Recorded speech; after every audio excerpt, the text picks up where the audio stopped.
இன்றைக்கி சித்திரை 1 தமிழ் புத்தாண்டு. அதுவும் வீட்டில் எதுவும் ஸ்பெஷலாக எதுவும் செய்யலை. காலையில் வச்ச பருப்பு குழம்பே இருந்துச்சு. நானும் குழந்தைங்களாம் வந்து சாப்பாடு பருப்பு குழம்புலேயும் சாப்பிட்டோம். என்னுடைய கணவர் வந்து பார்த்தீங்கன்னா அவர் தயிர் சாப்பாடு சாப்பிட்றேன்னு சொல்லிட்டு கஞ்சியாக கரைச்சி குடிச்சிட்டாரு. அவருக்கு குழம்பு பிடிக்குதோ பிடிக்கலையோ தயிர் ஒரு பாக்கெட் இருந்தால் போதுங்க, தயிர்லேயே சாப்பிட்ருவாரு.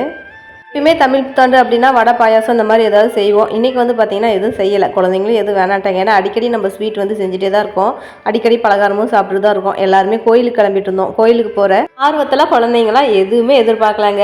ரெடியாகி எல்லாருமே கோயிலுக்கு போயிட்டோம். கோயிலுக்கு போய் ஒரு 10 நிமிஷம் கூட ஆளாங்க. பயங்கர காற்று மழை. எந்த வேகத்தில் கோயிலுக்கு போனோமோ அதே வேகத்தில் அடித்து பிடிச்சி வீட்டுக்கு வந்துட்டோம். பயங்கர மழை காற்றுங்க. காற்றே நமக்கு பயமாக இருக்கிற மாதிரி ஆயிடுச்சு.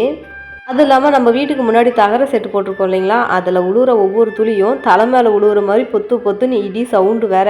நான் இன்னைக்கு நல்ல இடியுடன் கூடிய கனத்து மழைங்க நம்ம ஊரில். சித்திரை 1னாவே நம்ம ஊரில் பண்டிகை சாட்ட ஆரம்பிச்சிருவாங்க. நைட்டு 12 மணிக்கே நம்ம வந்து பண்டிகை சாட்ட வேண்டியது. கனத்து மழையினால அந்த டைமில் பண்ண முடியலங்க. அப்புறம் விடிகாலம் 4 மணிக்கு வந்து பார்த்திங்கன்னா கம்பம்லாம் எடுத்துகிட்டு போக ஆரம்பிச்சிட்டாங்க. இன்னிலேருந்து நம்ம ஊரே நல்லா களை கட்டி இருக்குங்க. ஏப்ரல் 14 பண்டிகை சாட்டி ஏப்ரல் 23, 24 வந்து நம்ம ஊரில் பண்டிகை. பேகுட்டி குட்டிமாலாம் நல்லா வீட்டில் தூங்கிட்டு இருந்தாங்க. நான் மட்டும் கோயிலுக்கு வந்திருந்தேன். நைட்டு வந்து ஒரு 12 மணி 1 மணி வரலையுமே மழை.